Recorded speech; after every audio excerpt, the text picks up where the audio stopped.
नमस्कार, ANB news देख रहे हैं आप। मैं हूं आपके साथ पल्लवी राजपूत। शाम के 7:30 बज चुके हैं, यानी कि वक्त हो चला है हमारी खास पेशकश हरियाणा दिस वीक का। अपनी इसी विरासत को आगे बढ़ाते हुए एएनबी न्यूज ने लिया है संकल्प हरियाणा की खबरों के प्रवाह को और आगे बढ़ाने का। अद्भुत, अतुल्य, अविश्वसनीय, अकल्पनीय हरियाणा की हफ्ते भर की बड़ी और महत्वपूर्ण खबरों की इसी कड़ी में सबसे पहले दिखाते हैं आपको आपकी टीवी स्क्रीन पर आपके अपने हरियाणा से जुड़ी 6 तस्वीरें। इन 6 तस्वीरों के जरिए पहुंचाएंगे हम आप तक कि आज के कार्यक्रम में क्या कुछ खास रहने वाला है। सबसे पहली तस्वीर आपकी टेलीविजन स्क्रीन पर। हरियाणा के मुख्यमंत्री मनोहर लाल ने विधानसभा में एक सवाल के जवाब में कहा कि सेम की परेशानी से जुड़ा पोर्टल जनवरी महीने में लॉन्च किया जाएगा। वहीं दूसरी तस्वीर में मुख्यमंत्री मनोहर लाल ने प्रदेश के सभी उपायुक्तों को जिलों में पीएनडीटी एक्ट सख्ती से लागू करने के निर्देश दिए हैं। तीसरी तस्वीर, मुख्यमंत्री ने विजय दिवस की स्वर्णिम वर्षगांठ पर देश की रक्षा, शांति और स्वाभिमान के लिए अपने जीवन का सर्वोच्च बलिदान देने वाले महानायकों को नमन किया।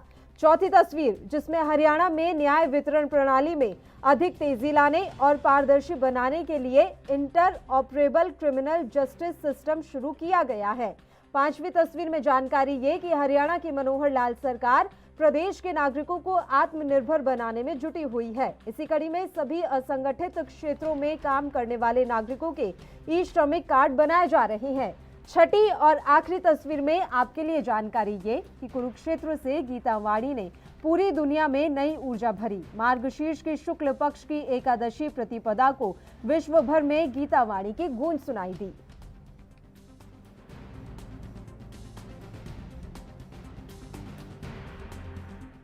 तो चलिए, सरकार के फैसलों से खुशहाल होते हरियाणा के हर गांव शहर तक के साथ शुरू करते हैं हमारा खास कार्यक्रम हरियाणा दिस वीक।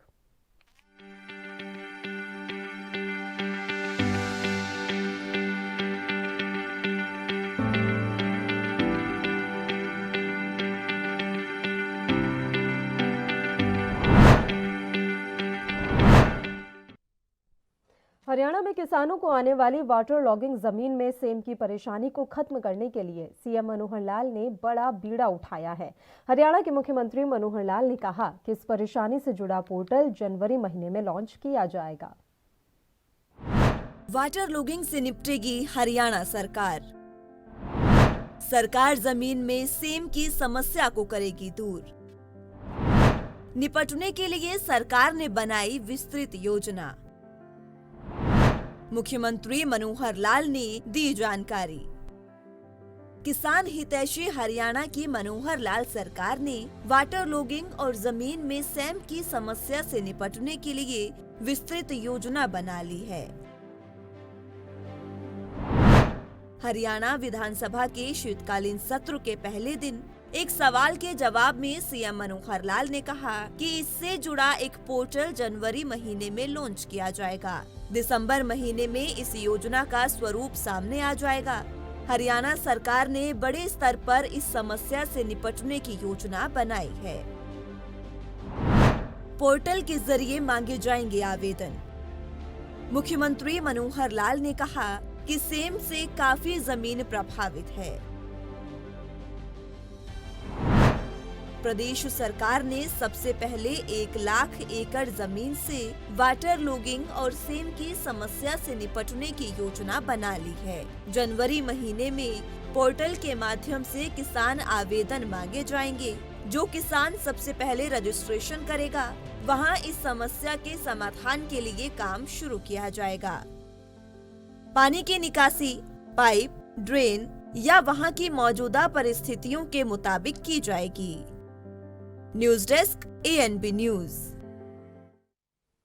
हरियाणा के मुख्यमंत्री मनोहर लाल ने प्रदेश के सभी उपायुक्तों को जिलों में पीएनडीटी एक्ट सख्ती से लागू करने के निर्देश दिए हैं।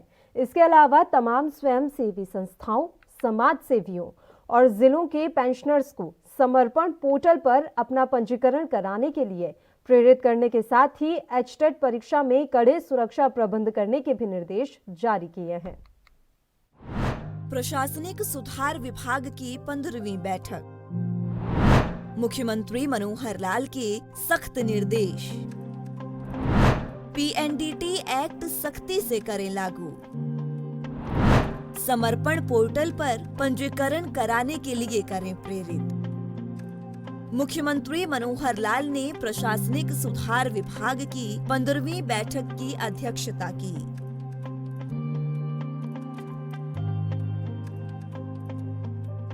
इस दौरान सीएम ने सभी उपायुक्तों को जिलों में पीएनडीटी एक्ट सख्ती से लागू करने के निर्देश दिए।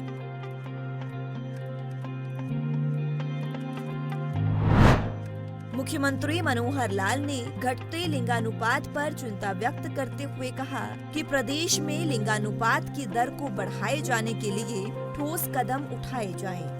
उन्होंने इसके लिए पीएनडीटी एक्ट को सख्ती से लागू करने और इसके तहत छापामारी और केस दायर करने के निर्देश दिए। अध्यापक पात्रता परीक्षा में कड़े सुरक्षा प्रबंध। सीएम मनोहर लाल ने उपायुक्तों को निर्देश दिए कि हरियाणा अध्यापक पात्रता परीक्षा को एक चुनौती के रूप में लें। उन्होंने कहा कि परीक्षा केंद्रों पर धारा 144 लगाने के अलावा कड़े सुरक्षा प्रबंध किए जाएं। परीक्षा केंद्रों तक प्रश्न पत्र पहुंचाने के लिए भी सरकारी वाहनों का प्रबंध करें और उसके साथ पर्याप्त मात्रा में सुरक्षा कर्मियों की ड्यूटी लगाना सुनिश्चित करें। उन्होंने परीक्षा के दिनों में वाहनों की आवाजाही अधिक होने से आम लोगों को कोई दिक्कत न आए, इसके लिए यातायात के लिए वैकल्पिक व्यवस्थाएं और ट्रैफिक पुलिस की व्यवस्था सुनिश्चित करने के भी निर्देश दिए। इसके अतिरिक्त उन्होंने इस दौरान जिलों में उपलब्ध एम्बुलेंस सेवा और स्वास्थ्य सेवा को सतर्क रखने के भी निर्देश दिए। समर्पण पोर्टल पर पंजीकरण कराने के लिए प्रेरित करें। मुख्यमंत्री मनोहर लाल ने उपायुक्तों को विभिन्न स्वयंसेवी संस्थाओं, समाज सेवकों और जिलों के पेंशनर्स के साथ साथ कॉरपोरेट जगत के लोगों को भी समर्पण पोर्टल पर पंजीकरण कराने के लिए प्रेरित करने के लिए कार्य करने के लिए कहा।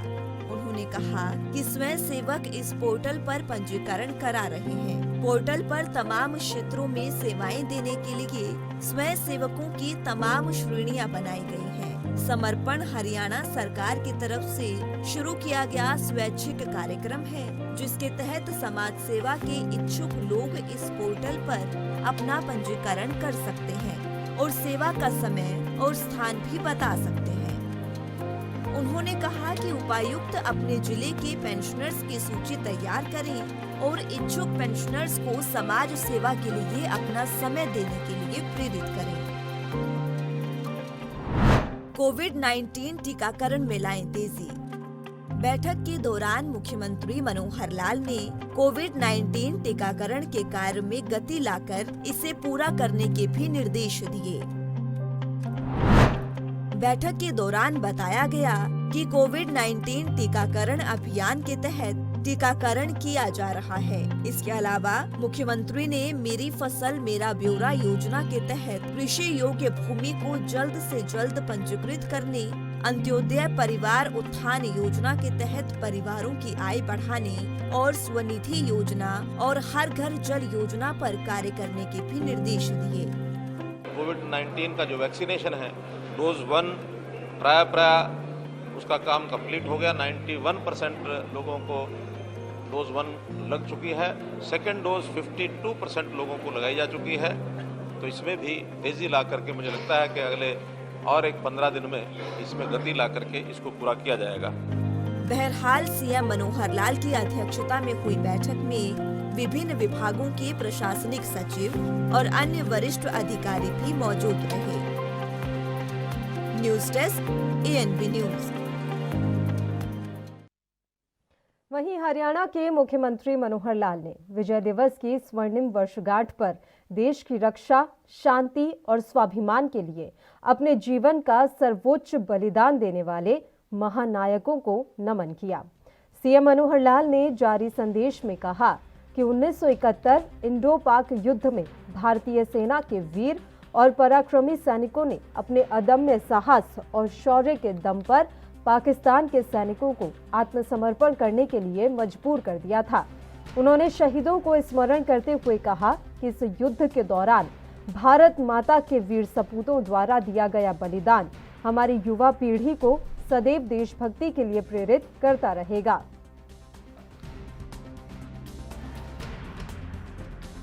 तो ये ट्वीट भी आप देख सकते हैं, जो ट्वीट सीएम मनोहर लाल के द्वारा किया गया। सीएम मनोहर लाल ने शहीद सैनिकों को श्रद्धांजलि अर्पित करते हुए उन्हें नमन किया है। भारत माता के वीर सपूतों ने जो बलिदान दिया उसके लिए उन्होंने लिखा, विजय दिवस के अवसर पर आप सभी को हार्दिक शुभकामनाएं। 1971 के युद्ध में अपने अदम्य साहस और शौर्य से पाकिस्तान की सेना को आत्मसमर्पण कराने के लिए नमन करते हुए सीएम मनोहर लाल नजर आए। आत्मसमर्पण के लिए मजबूर करने वाले भारतीय सेना के वीर और पराक्रमी सैनिकों को कोटि कोटि नमन। ये ट्वीट किया गया है सीएम मनोहर लाल के द्वारा। युवा पीढ़ी देशभक्ति के लिए सदैव प्रेरित होगी, ऐसा मानना है सीएम मनोहर लाल का। विजय दिवस की स्वर्णिम वर्षगांठ पर उन्होंने शहीदों को ये नमन करते हुए ट्वीट किया।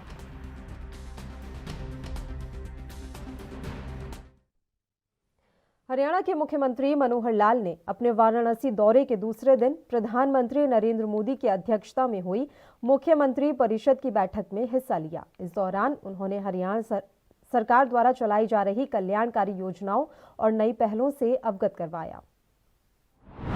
सीएम मनोहर ने किया वाराणसी का दौरा। सीएम मनोहर लाल ने मुख्यमंत्री परिषद में लिया हिस्सा। कल्याणकारी योजनाओं के बारे में दी जानकारी। सरकार की नई पहलों से भी कराया अवगत। हरियाणा के मुख्यमंत्री मनोहर लाल ने वाराणसी का दौरा किया, जहां उन्होंने मुख्यमंत्री परिषद में हिस्सा लिया। इस दौरान मुख्यमंत्री ने कहा, हरियाणा सरकार की तरफ से पात्र व्यक्तियों को सरकारी योजनाओं और सेवाओं का लाभ पहुंचाने के लिए एक बहुत ही महत्वाकांक्षी योजना परिवार पहचान पत्र को कार्यान्वित किया जा रहा है। अंतिम पंक्ति में खड़े परिवारों का हो रहा उत्थान। मुख्यमंत्री मनोहर लाल ने कहा, सरकार ने अंतिम पंक्ति में खड़े परिवारों के उत्थान के लिए मुख्यमंत्री अंत्योदय परिवार उत्थान योजना शुरू की गई है। इसके तहत परिवारों को चिन्हित किया गया है और ये सुनिश्चित किया जा रहा है कि कौशल प्रशिक्षण और रोजगार या स्वरोजगार स्थापित करने के लिए वित्तीय सहायता प्रदान करके परिवारों की पारिवारिक आय को बढ़ाने के प्रयास किए जाएंगे। हरियाणा में अंत्योदय ग्राम उत्थान मेलों का आयोजन। मुख्यमंत्री ने बताया कि इस लक्ष्य को प्राप्त करने के लिए हरियाणा में अंत्योदय ग्राम उत्थान मेलों का आयोजन किया जा रहा है और इस दौरान सभी लाभार्थियों को स्वरोजगार, मजदूरी, कौशल विकास से संबंधित विभिन्न योजनाओं के बारे में विस्तृत जानकारी दी जा रही है। प्रदेश में 25 दिसंबर तक इन मेलों का आयोजन किया जा रहा है। सरकार का लक्ष्य प्रत्येक परिवार को स्वावलंबी बनाना। मुख्यमंत्री मनोहर लाल ने कहा, राज्य सरकार का लक्ष्य प्रत्येक परिवार को स्वावलंबी बनाना है और उन्हें उम्मीद है कि मुख्यमंत्री अंत्योदय परिवार उत्थान योजना एक मील का पत्थर साबित होगी। मुख्यमंत्री मनोहर लाल ने कहा कि ई गवर्नेंस की दिशा में बढ़ते हुए नई तकनीकों के माध्यम से अंतिम पंक्ति में खड़े अंतिम व्यक्ति तक कल्याणकारी योजनाओं का लाभ पहुंचाने के लिए राज्य सरकार निरंतर प्रयास कर रही है।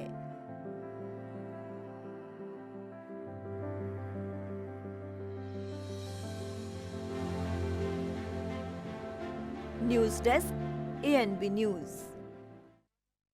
इसके अलावा हरियाणा में न्याय वितरण प्रणाली में अधिक तेजी लाने और पारदर्शी बनाने के लिए inter operable criminal justice system शुरू कर दिया गया है। इसके तहत क्रिमिनल जस्टिस के 5 स्तंभों पुलिस, कोर्ट, अभियोजन, फॉरेंसिक और जेल के साथ डाटा साझा किया जा रहा है। इससे आपस में समन्वय स्थापित करने में आसानी होगी और डाटा की डुप्लीकेसी खत्म हो जाएगी। हरियाणा में डुप्लीकेसी होगी खत्म। ICJS सिस्टम लागू करने के लिए कमेटी गठित। मुख्य सचिव ने की स्टेट लेवल कमेटी की अध्यक्षता। हरियाणा के मुख्य सचिव संजीव कौशल ने inter operable criminal justice system को हरियाणा में लागू करने के लिए गठित स्टेट लेवल कमेटी की दूसरी बैठक की अध्यक्षता की और अधिकारियों को ऐसा नवीनतम सिस्टम तैयार करने की संभावनाएं तलाशने के निर्देश दिए जिसके तहत पुलिस द्वारा एकत्रित किए जा रहे एक जिले का संपूर्ण डाटा एक ही जगह इकट्ठा हो ताकि किसी भी तरह के डाटा को जल्दी और आसानी से एक्सेस करना संभव हो सके। पहले चरण में किसी एक जिले में पायलट परियोजना के आधार पर इस सिस्टम को लागू किया जाए। CCTNS में हरियाणा पुलिस नंबर 1। हरियाणा सरकार के मुख्य सचिव संजीव कौशल ने crime and criminal tracking network systems के तहत हरियाणा पुलिस का देश में प्रथम स्थान होने पर अधिकारियों और कर्मचारियों की प्रशंसा भी की। Inter operable criminal justice system live. बैठक में ADGP और ICJS के स्टेट नोडल अधिकारी अर्शिंदर सिंह चावला ने बताया, हरियाणा में न्याय वितरण प्रणाली में अधिक तेजी लाने और पारदर्शी बनाने के लिए लागू inter operable criminal justice system live हो गया है और सभी 5 हितधारकों जैसे पुलिस, कोर्ट, अभियोजन, फोरेंसिक और जेल के साथ डाटा साझा किया जा रहा है। इससे क्रिमिनल जस्टिस के 5 स्तंभों को आपस में समन्वय स्थापित करने में आसानी होगी और डाटा की डुप्लीकेसी खत्म हो जाएगी। हरियाणा में CAS और ICJS के बीच डाटा साझाकरण सफलतापूर्वक हो रहा है। ICJS का उपयोग करने के लिए पुलिस स्टेशन स्तर पर लॉगिन ID प्रदान की गई है। बहरहाल crime and criminal tracking network and system project के तहत क्रिमिनल जस्टिस सिस्टम बनाया गया है, जिसका उद्देश्य देश में सभी राज्यों और केंद्र शासित प्रदेशों में पुलिस, जेलों और अदालतों के डेटाबेस पर एक राष्ट्रव्यापी खोज को सक्षम बनाना है। Special desk ANB news. Haryana के मुख्यमंत्री मनोहर लाल ने उन सभी सुरक्षा कर्मियों को श्रद्धांजलि अर्पित की जो वर्ष 2001 में संसद पर हमले के दौरान अपने फर्ज का निर्वहन करते हुए शहीद हो गए थे। एक ट्वीट में मुख्यमंत्री ने कहा कि वर्ष 2001 में संसद भवन पर हुए हमले के दौरान अपने प्राणों की आहुति देने वाले देश के वीर जवानों को मेरा शत शत नमन। लोकतंत्र के मंदिर की रक्षा के लिए दी गई आपकी शहादत को देश सदैव याद रखेगा। बता दें कि उस समय सफेद रंग की एम्बेसडर कार ने चंद मिनटों में गोलियों की बौछार से पूरे संसद भवन को हिलाकर रख दिया था। आतंकियों का सामना करते हुए दिल्ली पुलिस के 5 जवान, CRPF के एक महिला कांस्टेबल और संसद के 2 गार्ड शहीद हो गए थे और 16 जवान इस मुठभेड़ में घायल हुए थे।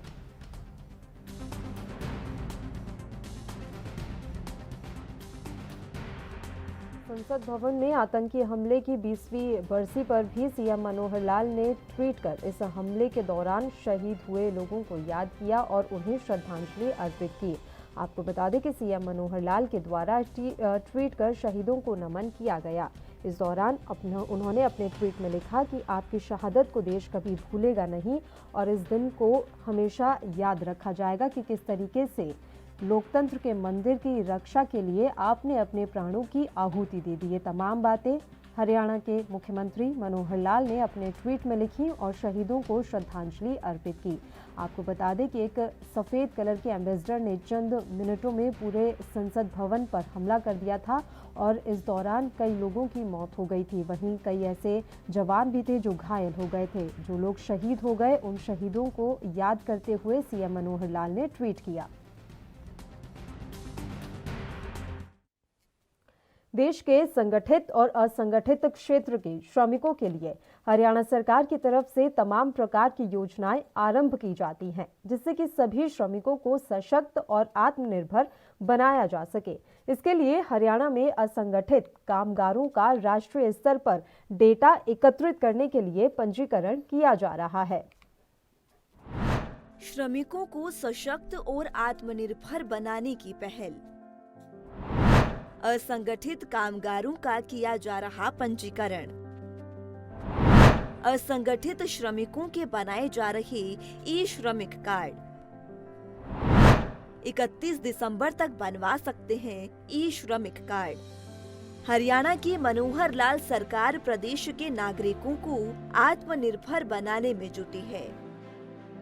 इसी कड़ी में सभी असंगठित क्षेत्रों में काम करने वाले नागरिकों के ई श्रमिक कार्ड बनाए जा रहे हैं।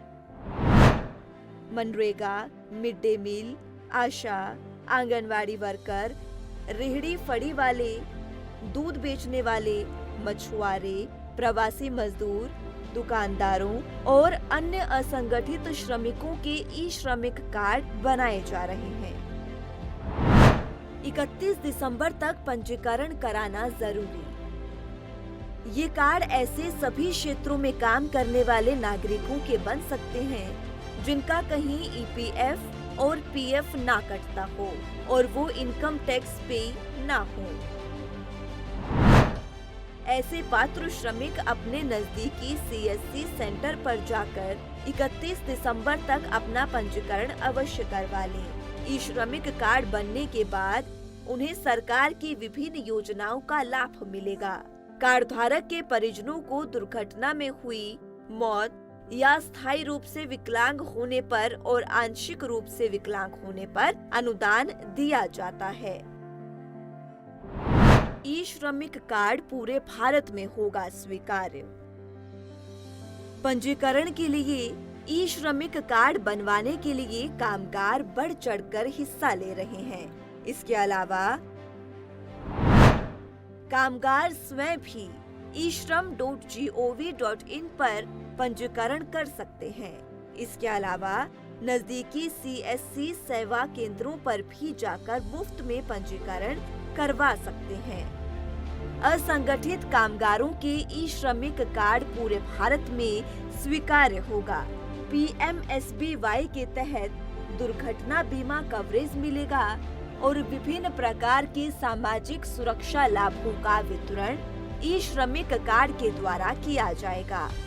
आपदा या महामारी जैसी कठिन परिस्थितियों में केंद्र और हरियाणा सरकार से मदद प्राप्त करने में आसानी होगी। Special desk ANB news. Haryana के कुरुक्षेत्र से गीता वाणी ने पूरी दुनिया में नई ऊर्जा भरी। मार्गशीर्ष की शुक्ल पक्ष की एकादशी प्रतिपदा को विश्व भर में गीता वाणी की गूंज सुनाई दी। अंतर्राष्ट्रीय गीता महोत्सव के समापन अवसर पर वैश्विक गीता पाठ का आयोजन किया गया। इस वैश्विक गीता पाठ में देश ही नहीं विदेशी सरजमी पर भी गीता के श्लोक गुंजायमान हुए। कुरुक्षेत्र में गीता जयंती महोत्सव का समापन। हरियाणवी संस्कृति की जगी अलख। विश्व भर में सुनाई दी गीता वाणी की गूंज। वैश्विक गीता पाठ का आयोजन किया गया। हरियाणा प्रदेश के धर्मनगरी कुरुक्षेत्र में कोरोना काल बीतने के बाद भगवान श्री कृष्ण के मुखारविंद से हजारों वर्षों पूर्व कुरुक्षेत्र ज्योतिसर की पावन धारा से दिया गया विश्व कल्याण का संदेश अब अंतर्राष्ट्रीय गीता महोत्सव के जरिए जन जन तक पहुंचा। गीता वाणी को आम लोगों तक पहुंचाने में स्कूली बच्चों का भी अहम योगदान रहा। धर्मनगरी कुरुक्षेत्र में वैश्विक गीता पाठ का मुख्य कार्यक्रम आयोजित हुआ और हर जिले में ऑनलाइन के जरिए स्कूली विद्यार्थी जुड़े। इसके साथ ही विदेशों में भी वैश्विक गीता की गूंज सुनाई दी। गीता पाठ में प्रमुख रूप से ऑस्ट्रेलिया, मॉरिशस, कनाडा और यूके समेत कई अन्य देशों के नागरिक जुड़े। वैश्विक गीता पाठ में हजारों स्कूली विद्यार्थियों ने 18 श्लोकों का उच्चारण किया। प्रदेश के हर जिले में स्कूलों ने हिस्सा लिया। गीता पाठ के साथ स्कूली स्तर पर निबंध लेखन, गीता श्लोकोच्चारण, भाषण, संवाद और पेंटिंग प्रतियोगिताओं का भी आयोजन किया गया। कुरुक्षेत्र में जगमगाए लाखों दीप। अयोध्या की तर्ज पर महाभारत की धरा धर्मनगरी में दीपोत्सव ने एक नया वर्ल्ड रिकॉर्ड बनाया। लाखों दीपों से कुरुक्षेत्र जगमग हो उठा। गीता जयंती महोत्सव के अवसर पर मंगलवार को दीपोत्सव मनाया गया। ब्रह्म सरोवर तीर्थ के अलावा आसपास 48 कोस के 75 तीर्थों में एक साथ लाखों दीप जलाए गए। हरियाणा राज्य के इतिहास में 48 कोस के 75 तीर्थ स्थलों पर पहली बार गीता महोत्सव के दिन 14 दिसंबर को लाखों दीपक एक साथ जगमगाए। महोत्सव में दूसरी बार ब्रह्म सरोवर तीर्थ के पावन तट पर अयोध्या की तर्ज पर लाखों दीप रोशन किए गए। इन दीपों की रोशनी से ब्रह्म सरोवर तीर्थ के पावन तट समेत सभी तीर्थ जगमग दिखे। इन दीपों की रोशनी इंटरनेट और मीडिया के माध्यम से पूरे विश्व में पहुंची। बहरहाल हरियाणा की मनोहर लाल सरकार के प्रयासों से देश विदेश के लाखों लोगों ने वैश्विक गीता पाठ के दौरान गीता के श्लोकों को कंठस्थ उच्चारण कर गीता के संदेश को न केवल देश में बल्कि विदेशों में पहुंचाने का एक नया कीर्तिमान कायम किया। साथ गीता का प्रचार प्रसार वैश्विक स्तर पर पहुंचाने में काफी हद तक हम सफल भी हुए हैं। इसमें कुरुक्षेत्र विकास बोर्ड और गीता मनीषी स्वामी ज्ञानानंद जी महाराज का विशेष सहयोग रहा। News desk, ANP news. Haryana सरकार ने बड़ा फैसला करते हुए महिला विकास के लोन के बकाया ब्याज को माफ करने के लिए वन टाइम सेटलमेंट योजना शुरू की है। आइए देखते हैं आखिर हरियाणा सरकार की इस योजना से लाभार्थियों को किस तरह से लाभ पहुंचेगा। हरियाणा की मनोहर लाल सरकार का बड़ा फैसला। महिला विकास निगम से लोन लेने वाली महिलाओं को तोहफा। हरियाणा सरकार ने लोन का ब्याज किया माफ। हरियाणा सरकार ने वन टाइम सेटलमेंट स्कीम के तहत हरियाणा महिला विकास निगम से ऋण लेने वाली महिला लाभार्थियों का ब्याज माफ करने का निर्णय लिया है। इस स्कीम के तहत उन महिला लाभार्थियों का ब्याज माफ किया जाएगा जो 31 मार्च 2019 को कुल बकाया मूलधन राशि की अदायगी एक मुश्त या किश्तों में 2 दिसंबर 2021 से 1 जून 2022 तक कर देगी। हरियाणा सरकार के मुताबिक महिला ऋणियों के उत्तराधिकारियों या जमानतदारों को चाहिए कि वे इस अनूठी योजना के तहत अपने समस्त बकाया मूलधन ऋण की 1 जून 2022 तक पूर्ण अदायगी कर 100% ब्याज माफी का लाभ उठाएं। इस संबंध में अधिक जानकारी के लिए निगम के जिला कार्यालय या मुख्यालय पर संपर्क किया जा सकता है। Special desk, ANP news. हमारी इस खास पेशकश में फिलहाल के लिए इतना ही। मुझे दीजिए इजाजत। देश और प्रदेश के तमाम ताज़ा खबरों के लिए आप बने रहिए हमारे साथ।